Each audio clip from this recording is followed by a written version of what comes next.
നമസ്കാരം മക്കളെ, നമുക്ക് പഠിക്കാം. ഇന്ന് നമുക്ക് ഓയുടെ ചിഹ്നം ചേർത്തു വരുന്ന കുറച്ച് വാക്കുകൾ പഠിക്കാം. ആദ്യം കൊടി എന്നെഴുതാം.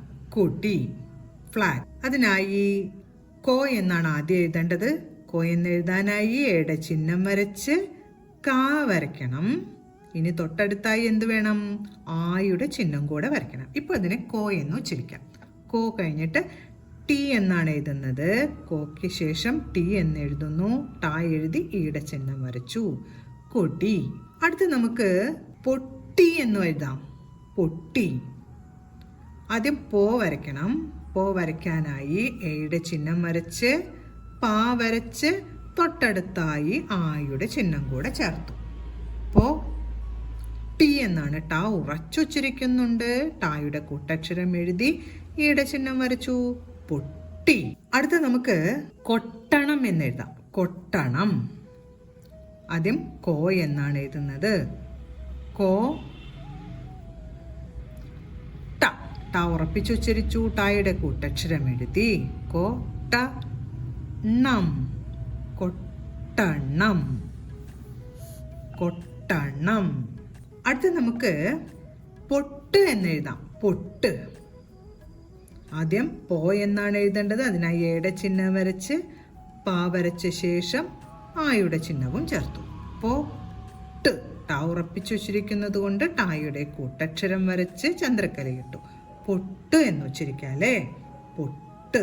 അടുത്ത നമുക്ക് തൊട്ടു എന്ന് വരയ്ക്കാം. തൊട്ടു.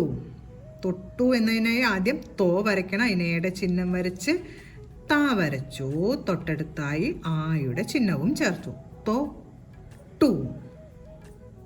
ടാ ഉറപ്പിച്ചു വെച്ചിരിക്കുന്നതുകൊണ്ട് ടായുടെ കൂട്ടക്ഷരം എഴുതി. അടുത്തായി ഉ എന്ന ചിഹ്നവും വരച്ചു. തൊട്ടു. അടുത്ത് നമുക്ക് കൊള്ളി എന്ന് എഴുതാം. കൊള്ളി. കോ എന്നെഴുതാനായി ആദ്യം എയുടെ ചിഹ്നം വരച്ച് ക വരച്ച് തൊട്ടടുത്തായി ആയുടെ ചിഹ്നവും ചേർത്തു. ഇപ്പോൾ കോ എന്ന് ഉച്ചരിക്കാം. കോ. അതിനുശേഷം ളി. ള ഉറപ്പിച്ചു വച്ചിരിക്കുന്നുണ്ട്. അപ്പോൾ ഒരു ള എഴുതിയാൽ പോരാ. ള കൂട്ടക്ഷരമാണ്. തൊട്ടടുത്ത് ഒരു ള കൂടെ വരയ്ക്കണം. ള.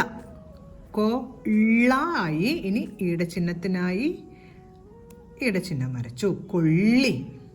കോ ളി. കൊള്ളി. അപ്പോൾ ഇന്ന് നമ്മൾ ഓയുടെ ചിഹ്നം വരുന്ന കുറച്ച് വാക്കുകളാണ് പഠിച്ചത്.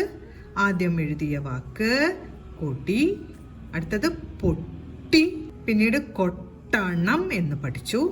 അടുത്തത് പൊട്ട്, തൊട്ടു. അവസാനം കൊള്ളി എന്ന വാക്കും എഴുതാൻ പഠിച്ചു.